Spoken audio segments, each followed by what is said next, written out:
지난번 그 삼일체 2장이죠. 그런데 이제 1항을 지난주에 조금 읽었는데 오늘은 이제 2항 76페이지.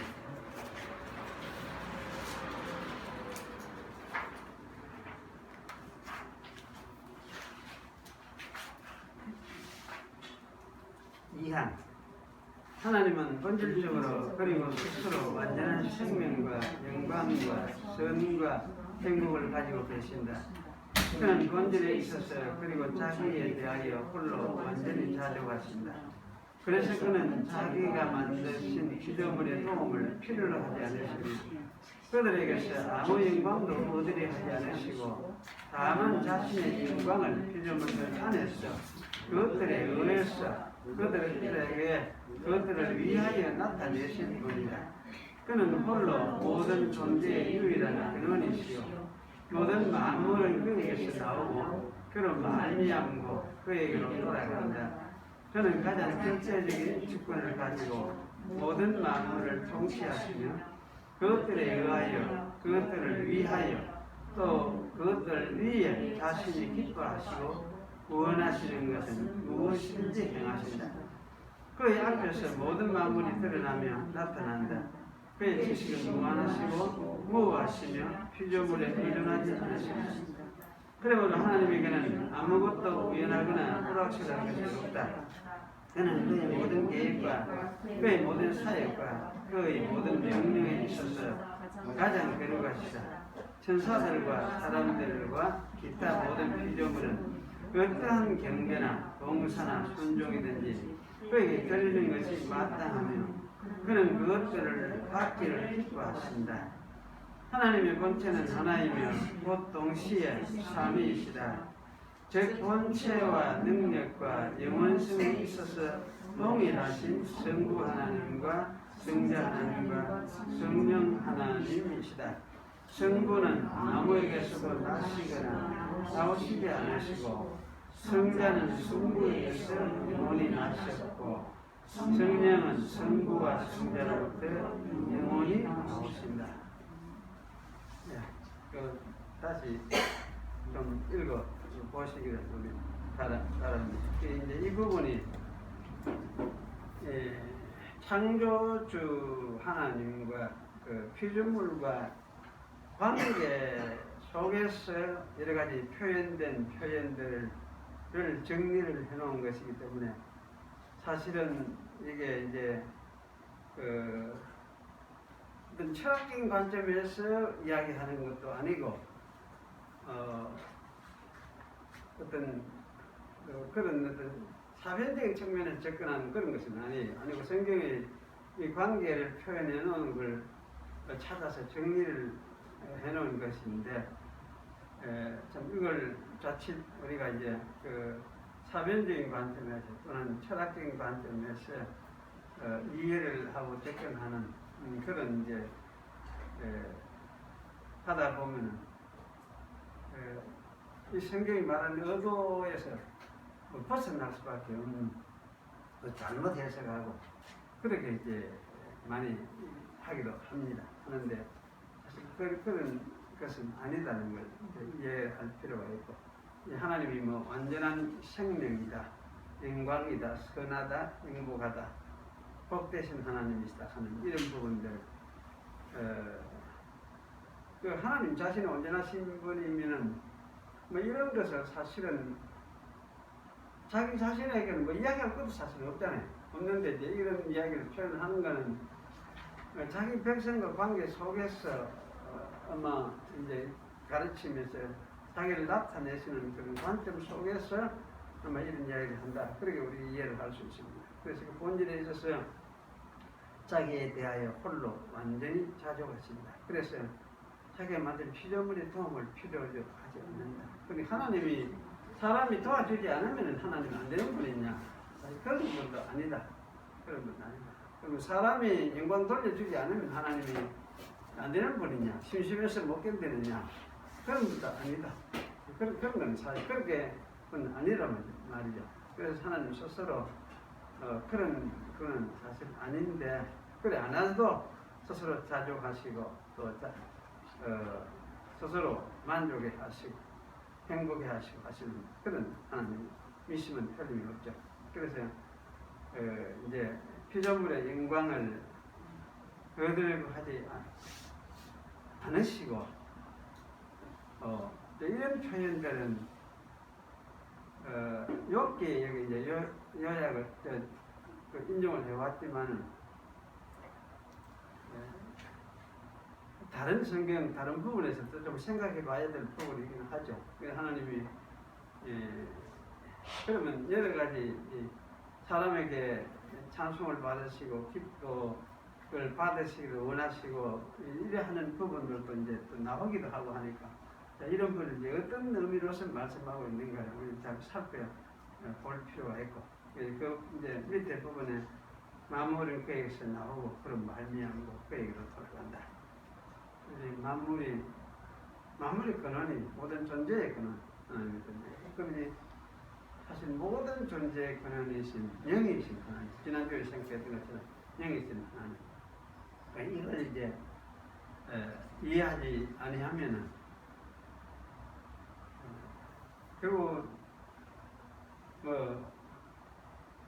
모든 인간은 이제 유물론 쪽으로 빠질 수밖에 없는 결국에 빠지게 되죠. 모든 세상 모든 논리 철학이 그렇게 빠지게 되죠. 그래서 근본적으로 하나님이 모든 존재의 근원이시다.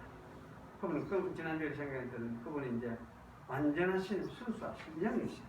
우리가 존재와 근본적으로 다른 존재 양식을 가지고 존재하시는 순수한 영으로서 모든 이 피조물 세계에 나타나 있는 이 모든 세계의 근원이시다. 이걸 우리가 잘 기억을 할 수 있겠다. 그런 생각이 듭니다. 그리고 밑에 이제 삼위일체 하나님 이건 많이 우리가 생각했었는데요. 이 부분을 잘 한번 읽어보시기 바랍니다.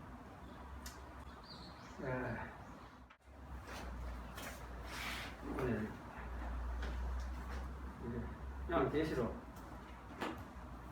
계시록을 경쟁과 제가 설교를 좀 하긴 해야 되겠다 그런 생각이 들었는데 자그맣게 최근 계시록 오래전에 한번 정리가 썼던 게 있는데 그건 어디에 있는지 찾아보지도 못하겠고 컴퓨터 속에 다 들어있죠. 근데 그냥 이제 풀이해서 이렇게 넘어가는 쪽으로 그렇게 하겠습니다. 지난번에 우리가 1장 앞부분 8절까지 좀 생각을 했죠. 8절까지 생각을 했는데 오늘 이제 9절부터 좀 생각을 하겠습니다. 먼저 한번 읽겠습니다. 나 요한은 너희 형제요 예수의 환난과 나라와 참음에 동참하는 자라. 하나님의 말씀과 예수의 증거를 인하여 반문하는 섬에 있었더니 저의 날에 내가 성령에 감동하여 내 뒤에서 나는 나팔 같은 큰 음성을 들으니 가로되 너 보는 것을 책에 써서 에베소 스무나 브가모 두아디라 사대 빌라델비아 라오디게아 7교회에 보내라 하시기로 몸을 돌이켜 나들이 말하는 음성을 알아보려고 하여 돌이킬 때에 7검 표대를 보았는데 표대 사이에 인자 같은 이가 발에 끌리는 옷을 입고 가슴에 금태를 띠고 그 머리와 털에 희귀가 흰 양털 같고 눈 같으며 그의 눈은 불꽃 같고 그의 발은 풀무에 달리는 빛난 주석 같고 그의 음성은 많은 물소리와 같으며 그 오른손에 7별이 있고 그 입에서 좌우에 날씬 금이 나오고 그 얼굴은 해가 힘있게 비치는 것 같더라. 내가 볼 때 그 발 앞에 엎드려 저 죽은 자 같이 되며 그가 오른손을 내게 얹고 가라사대 두려워 말라. 나는 처음이요 나중이니 곧 산자라.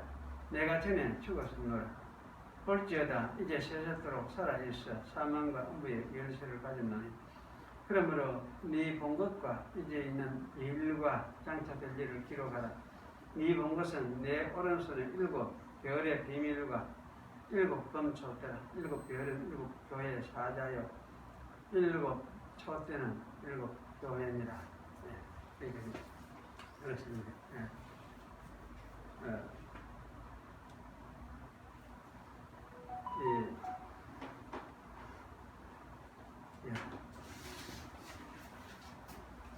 둘째 부분 이제 첫째 부분에 그 일곱 교회를 향해서 이 삼위일체를 할 수 있겠죠. 그 삼위일체 하나님이 그 이름으로 이렇게 이제 되어지는 말씀을 하시는 것을 여기 이제 이야기를 했었는데 이제 이 아마 하나님은 성부 하나님이 삼위 하나님의 대표로서 이제 드러나고 있다 할 수 있고, 그래서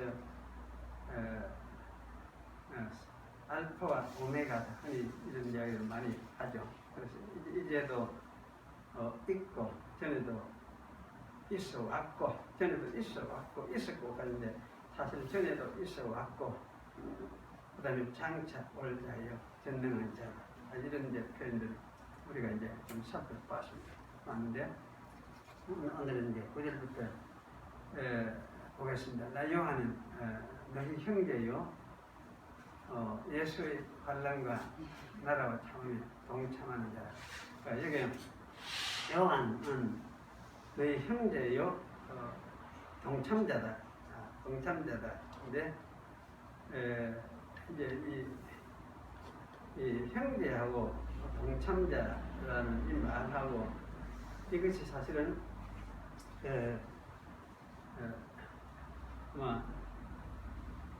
같은 유사한 말이라고 할 수 있습니다. 유사한 것을 이야기를 하기 위해서 어떤 이 말을 연속해서 이야기를 하고 있는 것이다. 이렇게 생각을 할 수 있을 것 같습니다. 나는 요한은 내 형제다 이렇게 말하는 그 이유는 형제라고 말하지 아니해도 사실은 이제 너희들이 이 어려운 가운데 사실 환난과 나라와 참음 인내가 필요한 이런 상황 속에서 너희가 지금 처해 있기 때문에 나도 똑같이 같은 처지에 있는 그 형제와 같은 사람이다. 이런 입장에서 여기 이제 형제라는 말을 추가해서 이야기를 하고 그러면서 이제 동참하는 자라, 함께 참여하고 있는 자라 그렇게 이제 이야기를 하는 것으로 이해를 할 수가 있죠. 그리고 어디에 이제 함께 참여하느냐 할 때에 이게 환난과 나라와 참음에 일어나죠. 환난과 나라와 참음에 동참하고 있는 자다. 그런 이야기.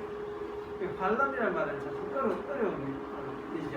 어려운 외부에서 어떻게 약이 되어진 큰 고통스러운 일들, 우리 사람들도 죽을 수도 있고 병도 생겨나기도 하고 어쨌든 전쟁도 일어나고 이렇게 하면서 이 모든 것을 통틀어서 우리가 이제 환난이다 이렇게 이야기를 하죠.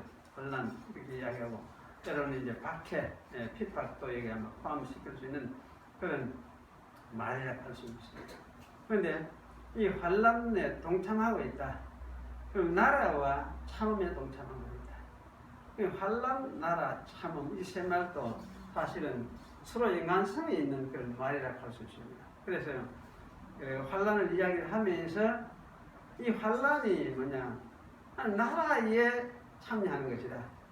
나라에 참여하는 것이다. 환난하고 나라하고가 좀 이해가 좀 안 되는 거죠. 우리가 하나님 나라에 가면은 하나님 나라는 참 좋은 것이고 행복한 것이고 천국인데 이렇게 우리가 생각을 많이 오는데 이런 것하고 이게 환난하고 참음하고 이게 좀 잘 안 맞는 것 같은 느낌입니다. 그런데 사실 여기 이제 환난과 나라라는 말이 서로 연관이 있는 것입니다. 그래서 어떤 측면에서 이것이 연관이 있느냐 할 때에 환난이 있어도 그 환난 속에서도 하나님의 백성이 이제 뒤에 참음이 나오죠. 참고 견디면서 하나님의 다스림을 받고 살아가는 것. 우리 요즘쯤에는 믿음으로 하나님을 섬기면서 살아가는 그러한 것을 두고 사실 나라라는 말로서 표현하고 있다. 그렇게 여러분이 이해를 하시면 돼요. 그래서 이 나라라는 말은 지난주에 제가 땅덩이하고 다르기다 했죠. 땅덩이 누가 나라냐? 우리가 나라다. 그러면 우리가 어떤 의미에서 나라냐 할 때에 하나님의 다스림 받는 그런 인격, 즉 사람. 그래서 이것을 하나님의 형상 이렇게 이야기하기도 하고. 그래서 이제 하나님의 형상으로 인간이 살아가는 하나님과 함께 살아가는 하나님을 모시고 살아가는 것. 하나님을 모시고 하나님이 살아가는 이걸 두고 이제 나라라는 말로 표현하고 있다.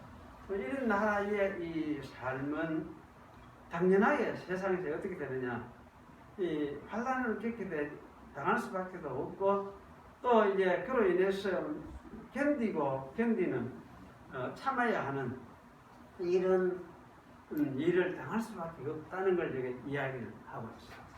그래서 참는다는 말은 사실 인내, 우리 이렇게 이야기하죠. 그래서 인내라는 건 사람의 힘, 자기 힘으로 어떻게 참는 거 견디게 되는 건가 이렇게 우리가 이제 생각을 할 수도 있는데 사람이 견디고 자기 힘으로 견디는 건 맞죠. 맞는데 이렇게 견디게 하는 분이 사실은 하나님 자신이고 또 예수님, 다 부활하신 예수님 자신이고 그래서 그분이 어떻게 보면 힘을 주고 마음에 힘을 주고 또는 어떤 삶 자체에서도 어떤 동력이 되어 주시기 때문에 그 이제 견딜 수 있도록 만들어 주시는.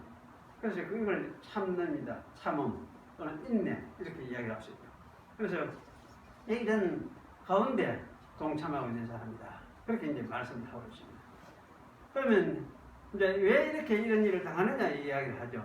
그 이유를 설명하는 게 하나님의 말씀과 예수의 증거를 인하여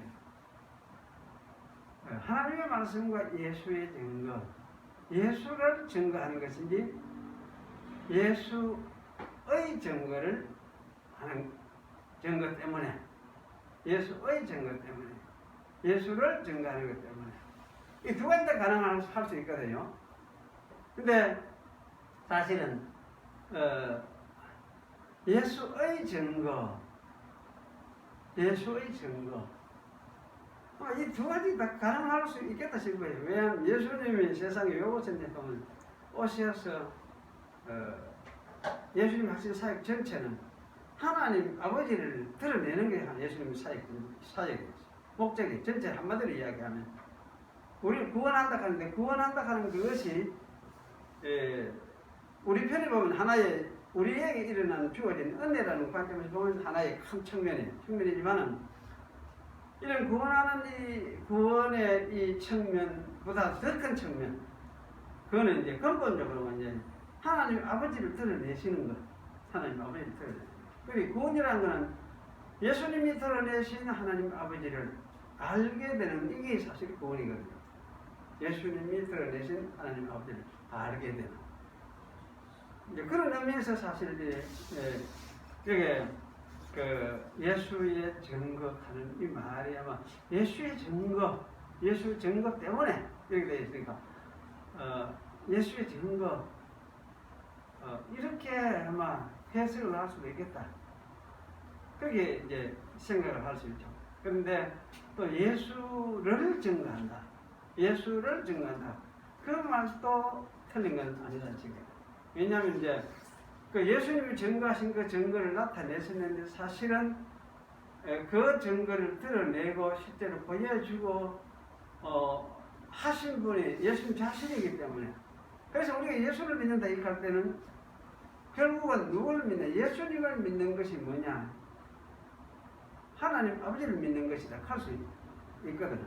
이 두 가지가 사실은 서로 상통하는 그런 개념이기 때문에 여기서 예수의 증거, 또 예수를 증거, 뭐 이렇게 할 수 있는데, 그것이 함께 아마 녹아 있겠다. 그런 생각이 듭니다. 그래서, 이 예수 증거가 뭐냐? 예수님의 증거가 사실은 하나님의 말씀이다. 하나님의 말씀입니다. 우리 하나님 말씀은, 이제, 이거 차라리 동의하라 할 수 있습니다. 하나님 말씀하고 예수의 증거하고. 그럼 하나님 말씀은 그럼 예수를 떠나서 하나님 말씀을 생각할 수가 있느냐? 예수를 떠나서 하나님 말씀을 생각을 해서는 그거는 어떻게 됩니까? 공하고 사실 자칫 헛된 말씀일 가능성이 있어요. 예수를 떠나서. 그럼 예수의 말씀, 예수님이 증거하신 그 말씀, 그것이 바로 하나님의 말씀입니다. 이렇게 우리가 하나님을, 우리가 종교를 사람은 종교심을 가지고 있기 때문에 어쨌든 하나님을 찾으려고 하고 그렇게 하려고 많이 하죠. 하면서도 예수님에게서 말씀을 듣지 아니하면, 예수의 증거를 받지 아니하면 하나님 찾아서 제대로 하나님을 찾을 수 있을까? 성경의 가르침 따라서 보면 그건 불가능합니다. 세상에서 다른 어떤 사람들이 하나님을 알기 위해서 또는 찾기 위해서 애를 쓰고 그걸 가지고 어떤 논리를 만들어낼 수도 있고 종교를 만들어 합니다. 그 종교를 많이 창안할 수 있어요. 창안할 수 있는데, 그러나 예수의 말씀을 통해서 증거되어지고 나타난 하나님이 아니면 그것은 진짜 하나님이라 할 수 없다. 그렇게 결론을 해도 상관이 없는 그런 말씀입니다. 그래서 하나님 말씀과 예수의 증거를 인해서 이제 반발한 선이 있었다. 주의 날에 내가 성령에 감동하여 내 뒤에 나는 나팔 소리 같은 큰 음성을 들으니, 여기 사실 나팔 소리 같은 소리를 왜 조그맣게 해놨습니까? 소리는 라는 말은 없더라, 원문에. 나팔 같은 소리예요. 나팔 같은 큰 소리. 나팔 같은 큰 소리 같은 소리가 진짜 소리죠. 소리인데 그 소리가 나팔같이 큰 소리를 들렸다. 그런 뜻으로 이해를 할 수 있죠. 나팔 같은 소리. 그 나팔이 왜 이제 앞으로 계시록에 나팔이 억수로 많이 등장을 합니다. 나팔을 여러분이 기억을 할 거는 나팔은 알리는 것이 목적이다. 무엇을 내가 알린다. 지금 선포한다. 너희들 알아야 된다. 알아야 되는 걸 지금 크게 선포를 하고 알려준다. 그런 개념이 사실 있어요. 나팔이라는 게. 그런 뜻으로 하면 나팔의 이해를 하면 될 것 같아요. 그래서 이 음성을 들으니까, 그런데 너는 너 보는 것을 책에 썼어. 에베소 서머나 그가문 도와드라 사대 빌라델비아 라오디게아 일곱 교회에 보내라 하시고,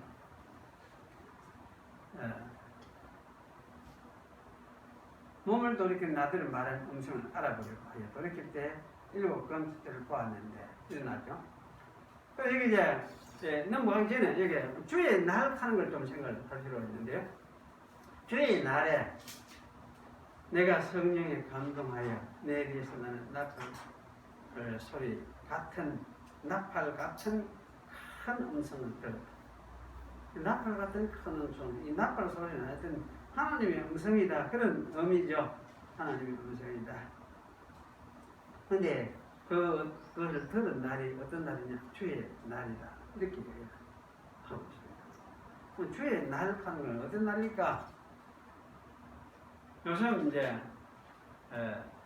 요 계시록 여기서 주의 날 하는 것 때문에 사실은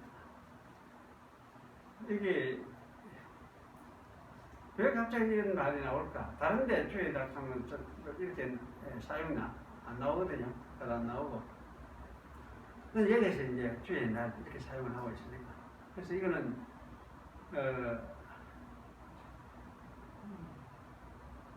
이게 요즘 말하는 우리가 주일날하고 같은 날이냐, 이렇게 우리가 이제 질문을 할 수 있는데, 사실 주일날은 요즘에 주일하고 사실 같은 날이라 할 수 있어요. 할 수 있는데, 그런데 이게 사도 요한 때에 이제 주의 날에 이렇게 이야기를 했으니까, 그러면 이제 주의 날 이렇게 말한 거는 이 아마 왜 주의 날이 등장을 하게 됐는지 그것에 대한 이유를 설명하는 것은 성경에서 없어요. 찾아보면 왜 주의 날이 등장하게 됐는지 그거는 잘 알 수가 없는데, 그런데 이제 주의 날이라고 이야기를 한 것을 볼 때에 이 주의 날이라는 이 말은 아마 주님의 사역을 특별히 기념하고 기억하게 하는 그런 날일 것이다. 그렇게 생각할 수 있어요. 여러분, 구약에도 보면 여러 가지 특별한 이 구원의 사건이 벌어지고 했을 때 그 사건이 일어난 걸 기념하면서 만들어진 절기들이 사실 계속 많이 있었다네요. 출애굽하실 때 출애굽하고 나서 어떤 절기 만들었습니까? 그 6월절, 대표적인 6월절이죠. 6월절. 그리고 그 후에 이제 오순절, 오순절을 또 수장절, 그 다음에 또 부림절, 그래서 절기들이 만들어졌어요. 이건 특별한 하나님과의 특별한 만남, 이스라엘 백성과의 특별한 만남을 기념하는 그런 절기들. 근데 그런 관점에서 이제 생각을 해볼 때요, 주의 날이라고 이야기를 한 것은 여기는 예수님이 부활하신 것을 기념해서 사람들이 함께 모여서 예배를 하기 시작하고 또 말씀을 듣기 시작을 한 것, 이것을 주의 날이라고 말을 하기 시작을 한 것이 아니냐, 저는 이제 그렇게 생각해요. 네. 그래서 이 날 모여서 처음에는 어떻게 이제 사람들이 언제 그런 시간에 모였느냐, 낮에 일을 모였느냐, 낮에 모일 수가 없는 상황이었어요. 많은 사람들이. 낮에는 일을 해야 되고 먹고 살아야 되니까. 그렇고 또는 남의 밑에서 종살이하고 하는 이런 사람은 자유함이 없잖아요. 자유로움이 없잖아요. 그래서 사실 처음에는 이걸 낮에 시간이 모인다 하는 이런 개념이 별로 없는 것도 없었던 것 같아요. 근데 그럼 어떻게 모이느냐 하면 사도행전 우리가 20장에 보면은 저녁에 모였구나. 여대고 사건 우리가 보면 저녁에 모였어요. 그래서 낮에 일하고 사람들이 이제 저녁에 모여가지고 같이 또 예배하고 그 성찬을 나누고 이렇게 했던 것 같아요. 그래서 이렇게 하면서 모임을 가지고 하면서 왜 이제 주의 날을 했느냐 할 때에 이날 모였느냐 할 때 말할 것은 이것은 예수님이 부활하신 날입니다. 이 부활하신 날을 부활하심을 생각을 하면서 이 날에 모여서 안식이고 다음 날입니다. 주일, 요즘 1월 특입니다. 그래서 이날에 모여가지고 같이 말씀을 듣고 예배하고 우리는 그러면 떡을 떼고 또 성찬을 나누는. 그래서 우리는 그러면 이거는 뭐냐? 우리는 부활하신 예수님의 백성이고 그의 가족이다. 또 그분이 그 죽으심을 통해서 우리를 위해서 내어주신 살과 피를 먹고 그걸 받아들이는 거죠. 그게 신앙의 고백이니까. 그래서 그것을 먹고 그것을 통해서 우리는 참 생명, 영생을 얻게 됐다. 이런 것을 이제 확인을 하면서 함께 모이게 되는 그런 날이 사실 주의 날이었다. 그렇게 생각을 하는 것이 아마 정상적인 것 같다. 그런 생각이 들었습니다.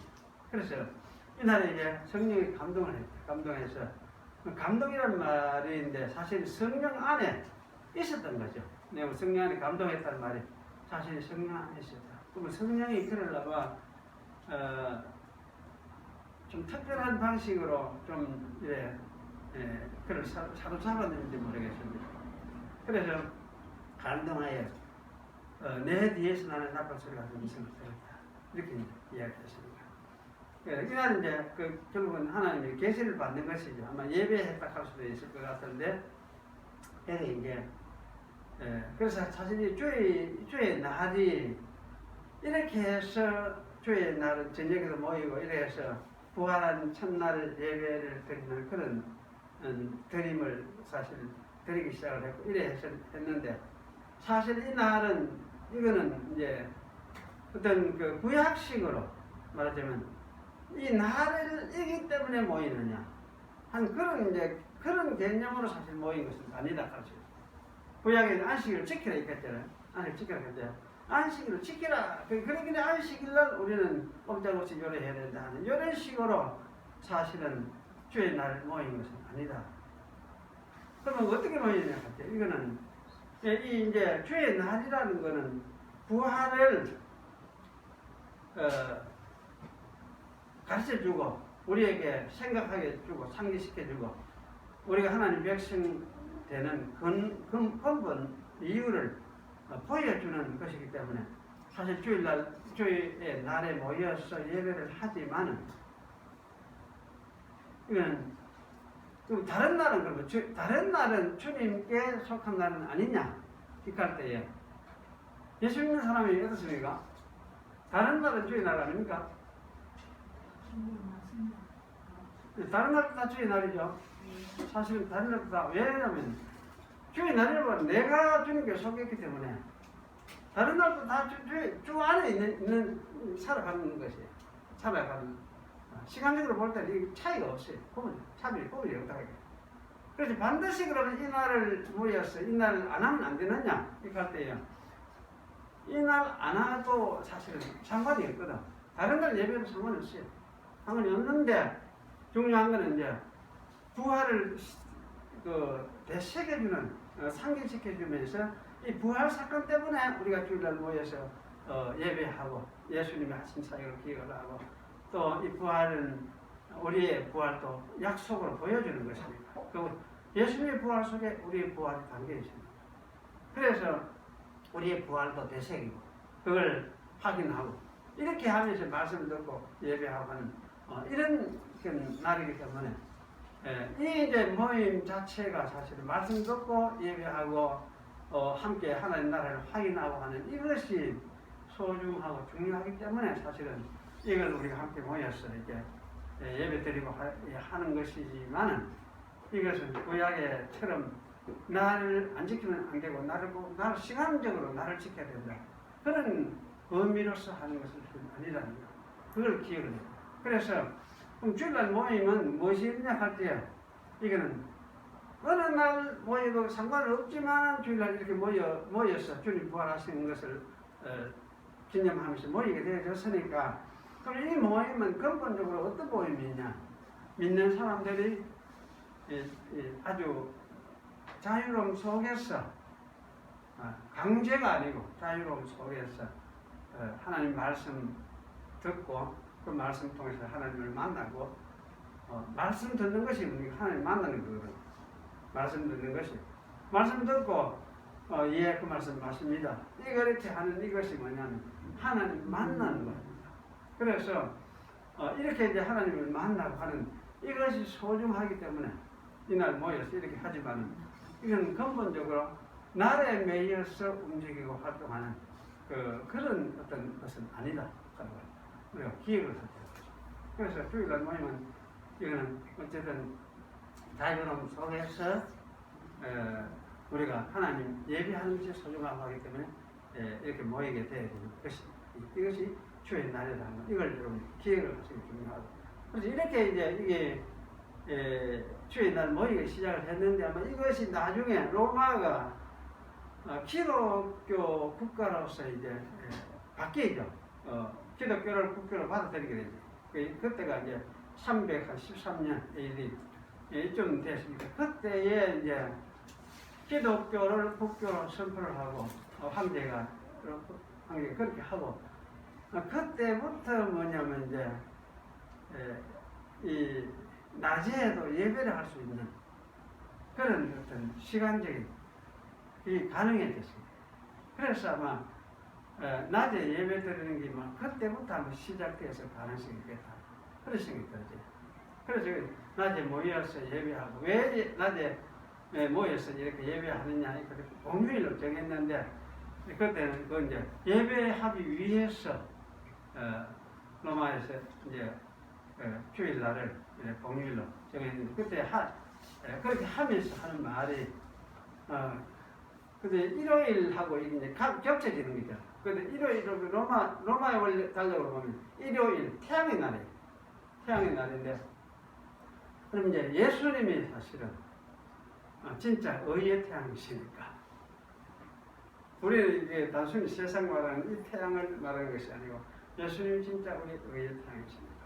그래서 이 날을 우리는 이제 주일로 생각을 하면서 예배하는 날로 이렇게 아마 정착되게 된 것 같다는 생각이 들어요. 그래서 아마 그 낮에 예배드리고 이렇게 하면서 교회가 이제 예배 의식을 갖추게 되고 이렇게 된 거는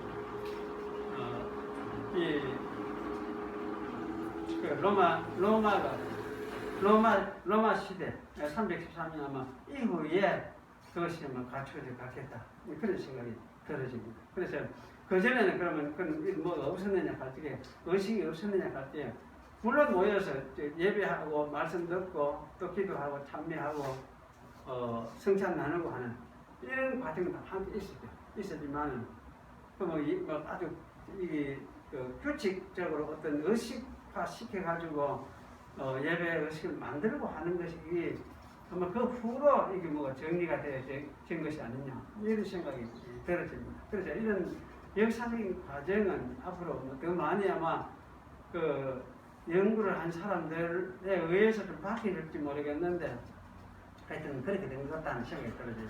그래서 그런 관점에서 우리가 이제 주의 날을 기억을 하고 그래서 주의 날 오늘날 주일 날 할 때는 세상 사람들은 일요일 하는지 말든지 간에 우리에게는 역시 주의 날이다 이렇게 이해를 하는 것이 필요하고 그리고 왜 이날에 모이느냐 이건 부활의 예수님의 부활을 생각하면서 또 우리의 부활을 함께 상기시키고 그의 가르침과 그의 말씀을 듣고 예배하고 하나님을 만나는 이런 일 자체가 소중하기 때문에 그래서 우리가 이 날에 함께 모여서 예배를 드리게 된다.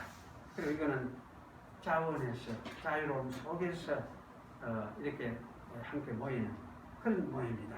이런 이제 관점을 여러분 정리하시는 것 그게 좀 필요하겠다. 그런 생각이 들었습니다. 그리고 여기 이제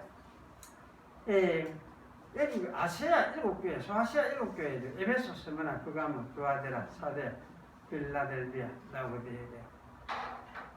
이거는 지금 말하면 그 터키 지역 내에 있는 전부 교회들, 터키 지역 내에 특히 남쪽 이쪽으로 이 바닷가 가까운 남쪽 지역에 많이 있었고 그런데 이제 이때에 사실 여기 그 교회 아시아 7교회 이런 이야기. 그래서 사실 7교회 하면 7교회는 왜 이 소아시아 7교회만 여기 이야기를 하고 있느냐 그때에 이게 여러 가지 아마 좀 생각해 봐야 될 부분을 보여주는 것 같아요. 그럼 제가 생각할 때는 소아시아 7교회는 이 지역적으로 볼 때는 사마리아와 예루살렘과 유대와 사마리아 지역 밖에 최초에 이제 이루어지는 이방인 세계라고 할 수 있습니다.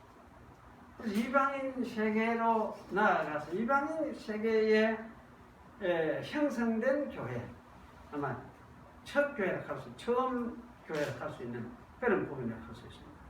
그래서 이 교회는 이런 관점에서 보면은 아마 이방인 교회 전체를 아마 대표하고 있는 교회다 이렇게 말을 할 수 있을 것 같아요. 이후로 전해져서 세워지는 교회들은 다 이제 이 교회들을 대표해서 보여주는 하나의 교회다 이렇게 할 수가 있고 그래서 이것을 아마 7교회라고 말한 것이 7이라는 말 자체가 7이라는 숫자 자체가 그래요. 이게 이제 완전히 수락하죠. 완전히 7이라는 말은 그래서 이거는 나머지 모든 교회를 아마 대표해서 표현하는 말이로구나. 그렇게 우리가 이해를 할 수 있겠고. 어쩌면 이제 이런 걸 볼 때에 아마 계시록이 이게 쓰여진 것이 그 소아시아 7교회가 세워지고 이것이 교회로서 어느 정도 이제 확립이 됐다 싶을 이런 상황에서 이 계시록이 기록이 된 것 같다. 그런 추측을 할 수 있을 것 같습니다. 그래서 계시록 언제 기록되었냐 가지고 사도 요한이 감부섬에서 이제 기록했는데 그 주후 95년, 96년 이렇게 하거든요. 96년. 이렇게 생각하면 그건 너무 늦은 일이에요. 그래서 지금까지 대개 이제 신학에서 아마 요한계시록을 기록한 것이 주후 95, 6년 되는 그때 아마 기록됐을 것이다. 그렇게 많은 이해를 해왔습니다. 그렇게 많이 이해를 해왔고, 그렇게 가르쳐 왔고 하는데, 이제 근래에 와서 주로 이제 새로 계시록을 읽으면서 깨닫는 것은 뭐냐? 그것보다는 오히려 계시록은 더 일찍이 아마 여기 기록됐을 가능성이 있다. 그래서 이거는 이제 여기 말한 그래서 요새 어떤 사람들은 그렇게 이야기를 해요. 주 한 90년대가 아니고 이런 년대, 그래 60년대, 60한 5년 이쯤에 아마 기록돼서 가능성이 있겠다. 그렇게 이제 생각을 많이 하게 돼요. 하는데 그 관점이 옳은 것 같아요. 제가 볼 때는 그 관점이. 왜 그러냐면 여기 이제 내가 속죄월이라 하는 말도 계속 이야기를 하고 곧 이마에 오시는 예수님을 이야기. 지난 우리 봤죠. 곧 이마에 오시는 그런 예수님을 이야기를 하고. 지난주에 우리가 구름을 타고 오시리라 하는 이 말 자체도 방금 지금 이제 곧 이마에 되는 임박한 그런 예수님 오심을 이야기를 하고 있어요. 그래서 이런 걸 볼 때에 이거는 곧 오시는 예수님 이야기가 있습니다. 그래서 이 계시록의 앞부분 1장 이 부분하고 뒤에 가면 21장 2장에도 가면은 속죄월이라는 말씀이 계속 나와요. 내가 진실로 속죄월이다 이렇게 이야기합니다. 그래서 이런 관점에서 생각을 해보면 이 계시록은 하여튼 그러면 이 속죄월이라는 말이 어떤 의미에서 속죄월이라는 말이냐 할 때에 그 유대인들의 유대교의 중심지인 예루살렘을 멸망시키는 그 사건. 그게 주 70년에 그 사건이 일어났는데, 그 멸망시키는 유대교의 지난번에 이야기를 했습니다. 17장, 18장 전체가 멸망을 이야기하면서 유대교의 멸망, 예루살렘의 멸망, 음녀라고 이야기를 하고, 바벨론이라고 이렇게 이야기하고, 바벨론 큰 성 이렇게 이야기를 했는데, 사실 그것이 뭐냐면, 예루살렘의 멸망을 이야기하는 것이다. 그렇게 이제 이해를 제가 했었습니다. 하고, 그래서 그런 관점에서 우리가 볼 때에, 이게 이제, 이런 예수님이 일찍이 주 70년 예루살렘을 심판하고 유대교를 심판하고 그걸 통해서 이제 심판을 하시면서 앞으로 세상도 어떻게 심판하실 것인지 이것을 이제 보여주시기도 하고 그러면서 이제 기록된 것이 이것이 계시록이다. 이렇게 이해를 하는 것이 옳겠다. 그런 생각이 들었어요. 그렇게 생각할 때 여기는 아마 계시록은 90년, 95년, 6년 이렇게 생각하는 것이 아니고 아마 70년 멸망 이전에 이때 기록된 것이 그렇게 생각하는 것이 옳구나 이런 생각이 들어지고 그 중에 이제 그걸 또 그렇게 생각할 수 있는 근거가 어쩌면 이 에베소서 문학 그가 뭐 두아디라 사데빌로델리아 라오디게아 소아시아 일곱 교회를 이야기를 하고 있는 이것을 볼 때도 어쩌면은 이 계시록은 70년 예루살렘 멸망 이전에 기록된 게 투명하겠구나. 그렇게 이제 이해를 할 수 있을 것 같다. 그런 생각이 들어집니다. 그래서 제가 이제 이렇게 이제 생각을 하면서 12절부터 나오는 그 모습이죠. 몸을 돌이켜 나들이 말하는 음성을 알아버리고 하여 돌이킬 때에 일곱 검초대를 보았는데 일곱 검초대는 무엇이라고 했습니까?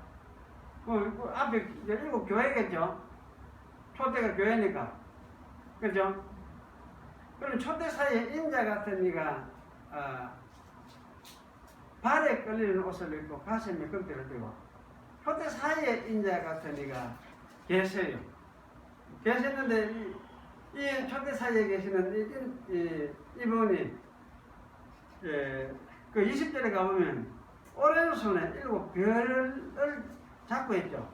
일곱 별의 비밀과 일곱 금초대라고 했으니까. 그럼 그 일곱 초대는 교회니까 그 일곱 별들은 교회의 사자를 했겠죠.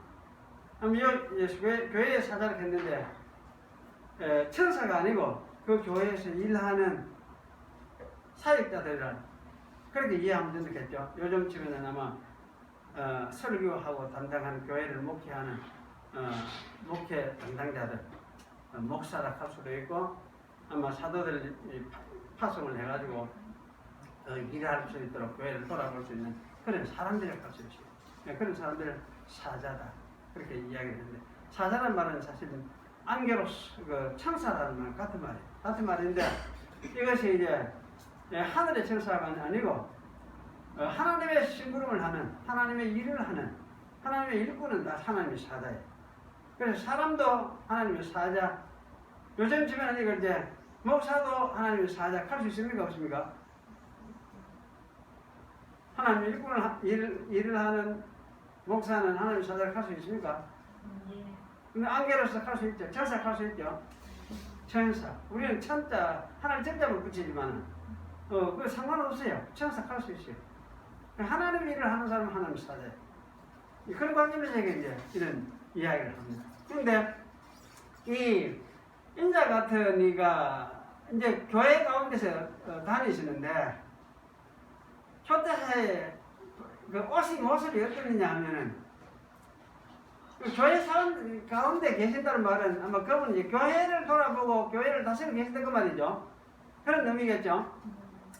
그러면 발에 끌리는 옷을 입고 긴 옷이죠. 발에 끌리는 옷은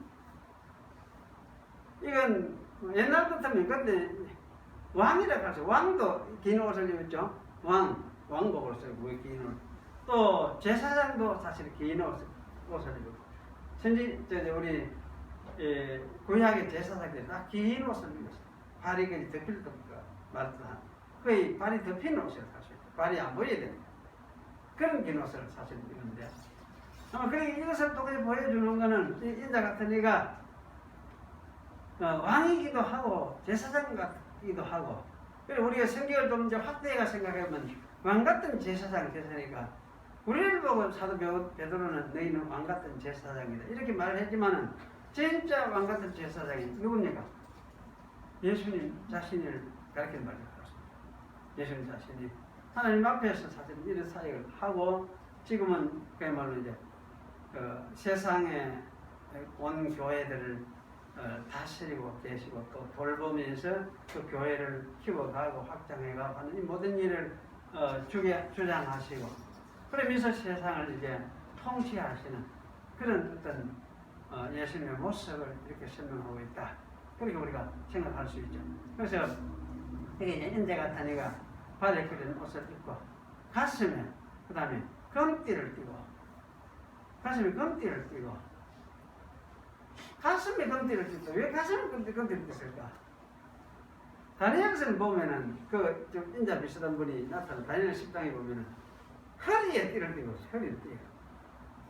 허리에 띠를 띠는 거하고 가슴에 금띠하고 무슨 차이가 있습니까?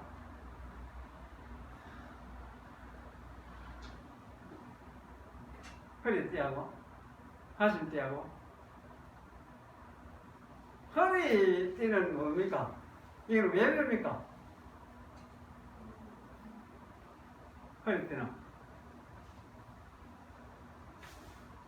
이거는 허리 띠는 뭐 마치 좀 허리를 다잡으면은 그렇게 어떤 일을 한다는 의미의 허리띠인 것 같아요.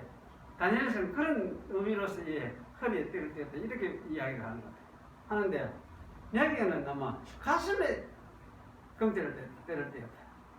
가슴 이거는 그 일보다는 어떤 위험 또는 그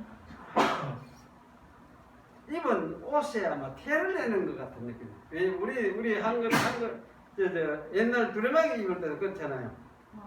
예, 두루마기 입고 나면 이게 속에 여기 요래가 땡기 매가 요래 딱 그 매는 그게 있어요. 요래가 착착 매면은 여기에 이제 내려와 가지고 이렇게 내려오면서 여기서부터 이렇게 약간 내려가면 참 태가 나도록 그렇게 만든다. 그러면 이 가슴띠도 뭐 그런 유의 가슴띠가 아니냐 이 생각이 들어요. 그런 유의 가슴띠.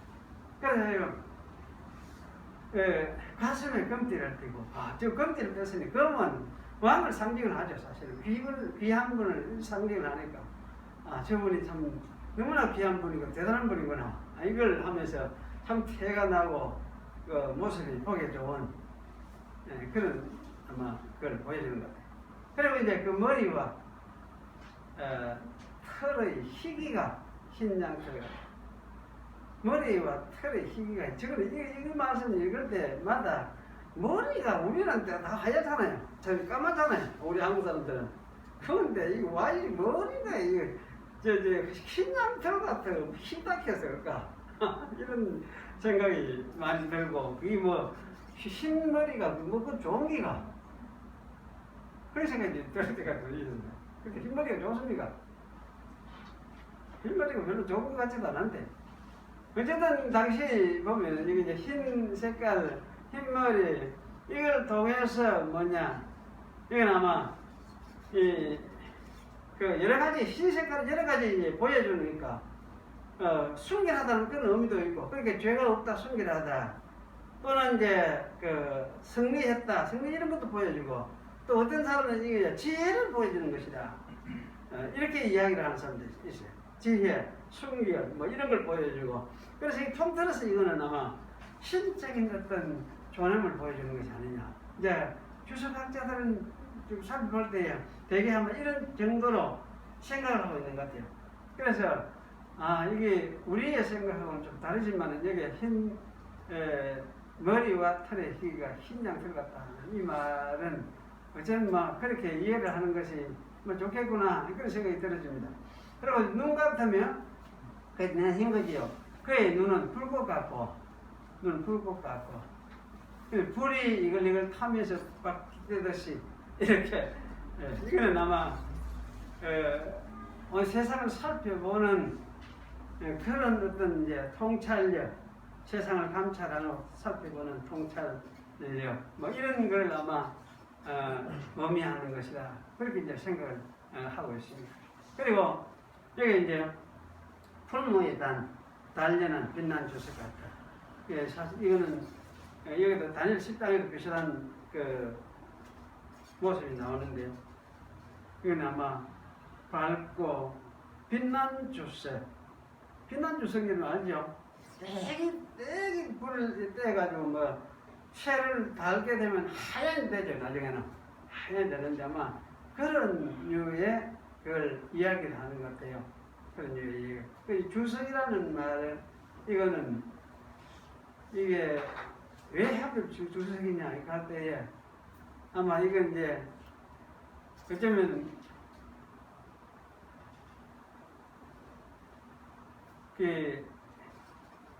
이제 최중에서도 아마 사용하기에 가장 좋은 그냥 강하고 하면서도 찌르기도 하고 그 주석이 그런 성격을 가진 거더라고. 그런데 이게 이제 발이 이러니까 발할 때는 발이 상징하는 거는 활동이고 다니는 거죠.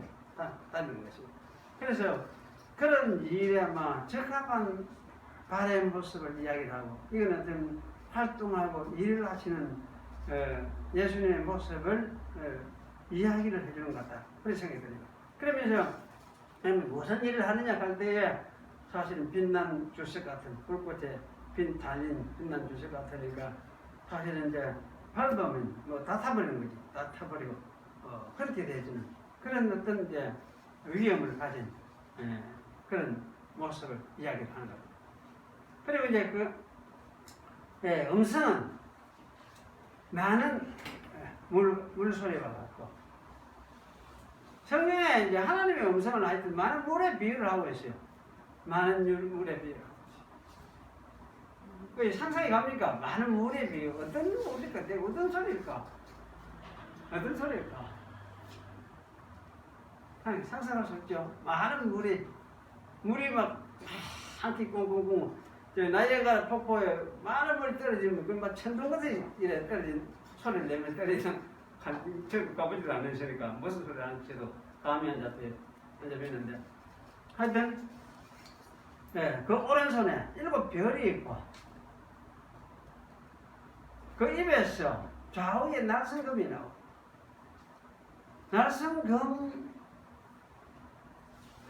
금이란 말은 상달금이죠. 양쪽에 다 날이 있는 이걸 금이라고 하죠. 이걸 금이라고 하고 그냥 칼도 써요. 돌을 쓸 때 한쪽에만 있는 이걸 돌아요. 근데 하여튼 사움에 쓰이는 큰 칼인데 이 금이 나온다. 이거는 말씀이 나오는 걸 뜻으로 생각하면 될 것 같아요. 말씀이 나옵니다. 그리고 이 말씀으로 세상을 다스리고 말씀으로 세상을 심판하고 구원하고 그렇게 하니까 그렇게 예수님의 말씀이 여기는 금으로서 표현이 되겠다. 이렇게 생각을 하면 되겠습니다. 그래서 그 얼굴은 해가 힘있게 비치는 겁니다.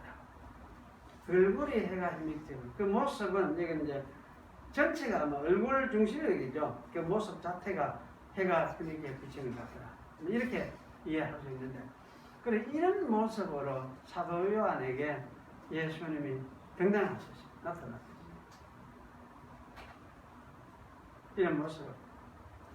그래서 이 모습은 결국은 이거는 부활 이후에도 예수님 모습이 이렇지는 않았거든.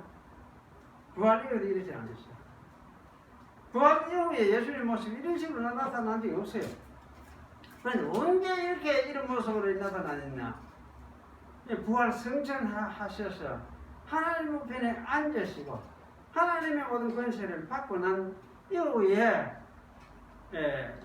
자기를 보이시는 자기의 예수님의 모습, 이 바로 이런 모습이다. 그렇게 우리가 이해를 하면 되겠습니다.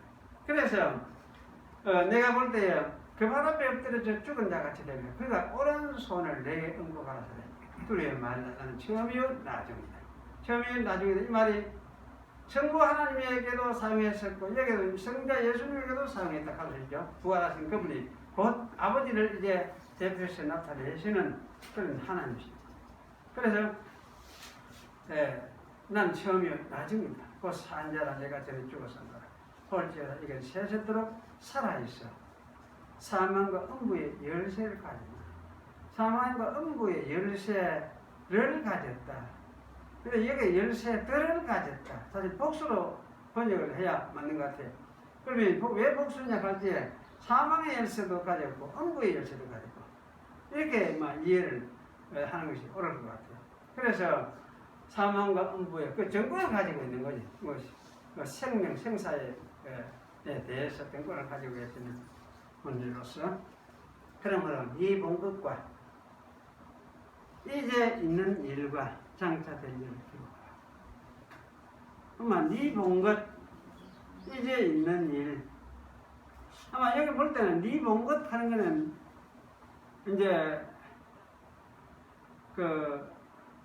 예수님이 자기를 보여주신 이런 것을 앞에서 자기를 나타내신 이런 거를 아마 이야기를 하는 것도 싶기도 하는데 이제 있는 일과 이거는 어쩌면 제가 이제 2장 3장 들어가면은 어쩌면 교회의 형태 모습 이걸 염두에 두고 할 말이 아니냐 이런 생각이 들기도 하고 그 장차 될 일 하는 거는 이거는 이제 장차 현재 교회를 경고하면서 이제 실제적으로 예루살렘이 멸망을 하고 또 세상이 결국은 죄에 빠져서 할 때 심판을 받을 수밖에 없는 세상이 되고 심판을 받게 될 걸 이야기해주는 그런 어떤 내용을 여기 말씀하는 것 같다.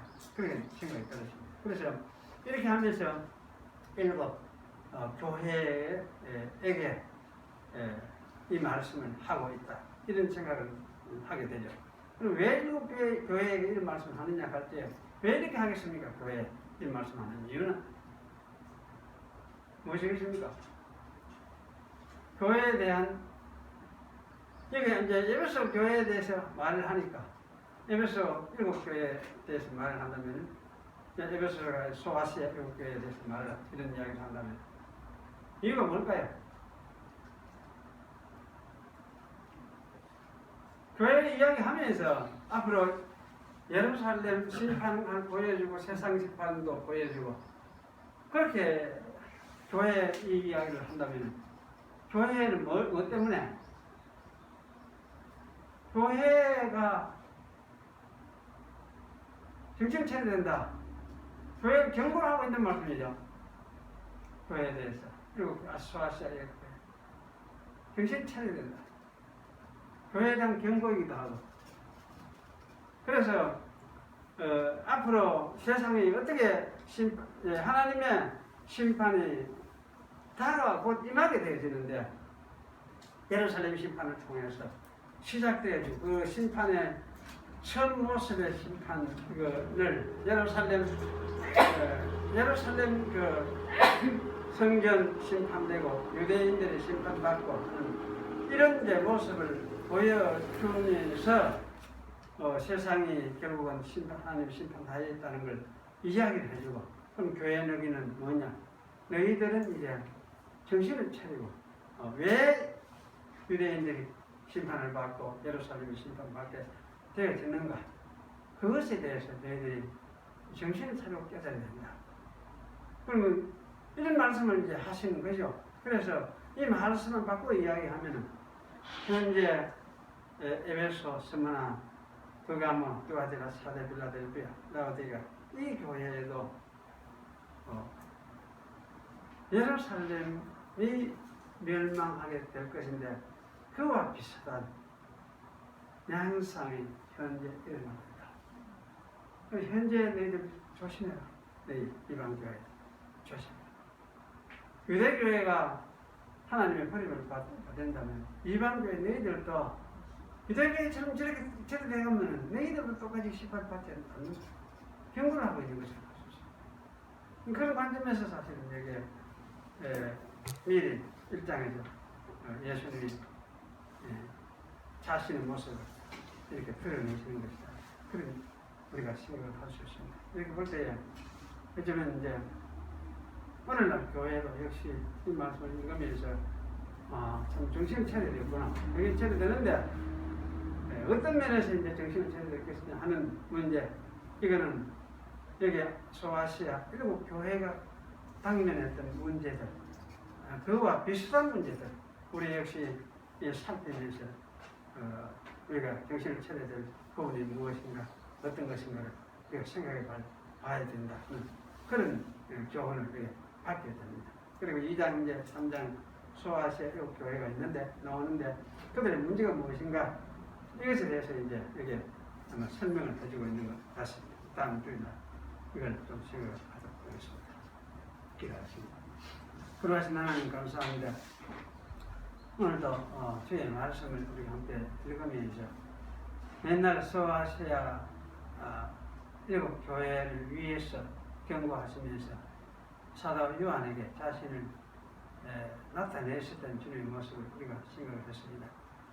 참으로 두렵고 또 무서운 모습이기도 하지만 그 속에 사랑이 담겨 있고 또 경고하는 그런 말씀이 담겨 있음을 우리가 깨닫습니다. 이 말씀들을 잘 듣는 것이 또 하나님 말씀을 듣는 것임을 우리가 지금 대세히 깨닫사오니 저희들 하여금 참 하나님 말씀을 잘 들음으로써 교회가 어떤 것에 경계를 해야 될 것인가를 또 어떤 모습 때문에 어떤 죄악 때문에 교회가 멸망했는가를 우리가 다시 잘 깨닫고 되새긴 그런 우리가 될 수 있도록 하나님께서 은혜를 베풀어 주시옵소서. 예수님의 이름으로 기도합니다. 아멘.